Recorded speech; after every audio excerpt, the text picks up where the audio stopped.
Hey, Jefferson T. Rowe here.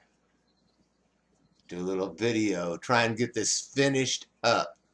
Actually, I'm going to need to do two videos. The second one will be not so much about this, but about how YouTube has reacted to this and what I think about YouTube. People telling me you should take that video down. they don't they they don't know how YouTube works. I might take the video down. But anyway, I need to finish this thing up. So I looked at, I'm not going to go find it and post it. You guys can find it. Picture of the holster, picture of the pistol. Somebody had stopped the camera right here where I'm at. And I am pretty well, that officer right there. All right. That officer is wearing a, that's a, behind his ear, that's his radio. Um, And right beside that is his shoulder body cam, his shoulder cam that looks right over his right shoulder. So you can see everything right over his right shoulder that he's looking at. I think that's the idea of the camera. Keith just got out of the car. His mom's yelling, "Don't do it." Everybody just yelled, "Gun." All right. Keisha never got out of the car with a holster on his ankle or a gun. So, big mistake. He's a felon. He's not supposed to have a gun. Big mistake. So, the way his elbow is turned, just knowing, just, I'm thinking that stance right there is, and I can also kind of see a little black spot there, like the butt of a gun, the way his elbow is, the stance, the look. I think he's got a gun right there in his crotch in front of him. He's trying to look all cocky. Now, if this police officer with a shoulder cam and an ear-mounted radio in full uniform with a full, equipment belt, obviously a police uniform, driving a well-marked police patrol car with flashing lights on top of it, tells me that guy's got a gun. I believe him. Because the guy's a felon and he's shot at people and he's been arrested, and I believe the police officer. Okay, and this he's more credible. So yeah, it's a good thing this police officer was there, because to me, this guy, he's the only real police officer on the scene. The only patrol officer that should be handling a situation like this on the scene with all the equipment that he needs. Everything that identifies him as a police officer and all the current up-to-date tools that a police officer are required to carry, or that we think they should carry. So yeah, I think that brother just messed up, got out of the car with that gun in his hand. I think he waved the gun at people before, like through the windshield or something, when they said, they said, "Get out of the car," because they're probably going to detain him and then call somebody to come pick him up. They thought they was, and then he's like, "I don't know who you are, because you ain't wearing no police uniform and you ain't driving no police car, and I'll just wave my gun at you and tell you to go away. I'll even get out of the car. I'll show you. I'll get out of the car." So I think that's probably what happened. Sounds like it's what happened. They went and got, their own guns and their vests, and come back, we'll take you out of the car. We'll show you how we do it, I think that was a mistake. I think they should have called this guy the well-equipped patrol officer and had him on the scene before they ever went to make the encounter, to make the apprehension of this suspect. So there's some questions about where the gun is. The ankle holster's right there. And he's not going for the ankle holster, is he? He's going for the top of the body. I think at this point, I think that Keith has the gun in his hand up towards his head on the right-hand side. And I think as this man is stepping up there, I think Keith pulls his arm down and tucks the gun in under, like maybe somewhere around under his shoulder or around his shoulder.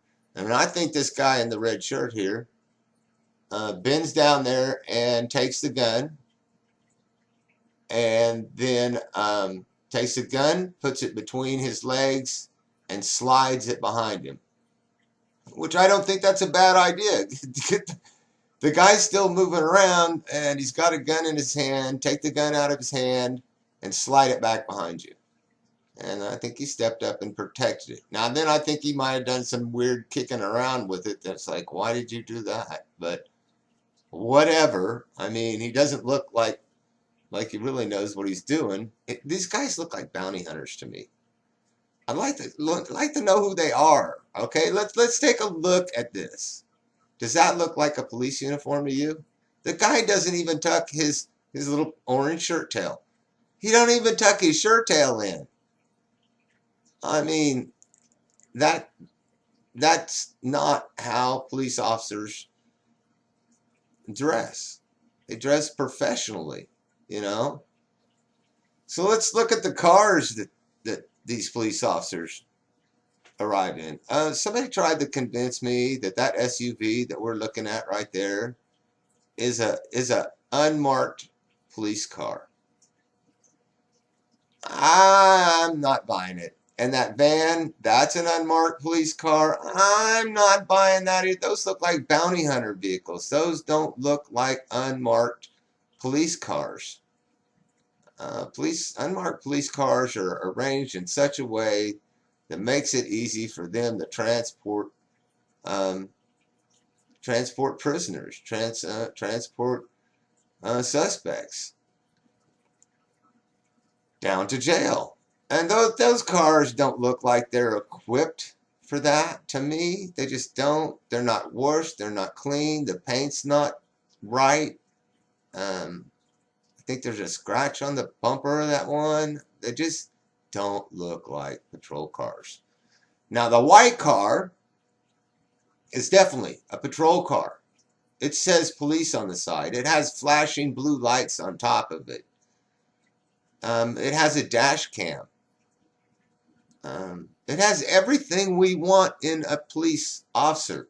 We want a well-dressed, easy-to-identify police officer with a shoulder cam, with a headset radio, with a new, well-maintained police vehicle with clear identification of police department on the side, flashing red lights on top, and a speaker, a megaphone to be able to speak to people outside the car. Probably has a searchlight. Probably has everything you can want in a police vehicle. There should be 3 of those police vehicles there, and there should be, 5 officers dressed in proper uniform doing this apprehension.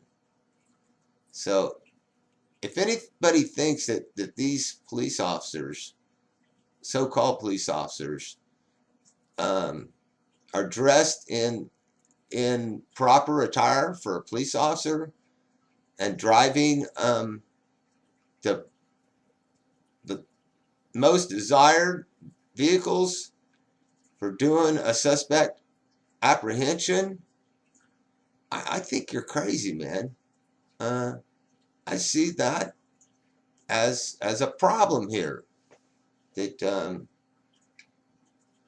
I'm not saying they're guilty.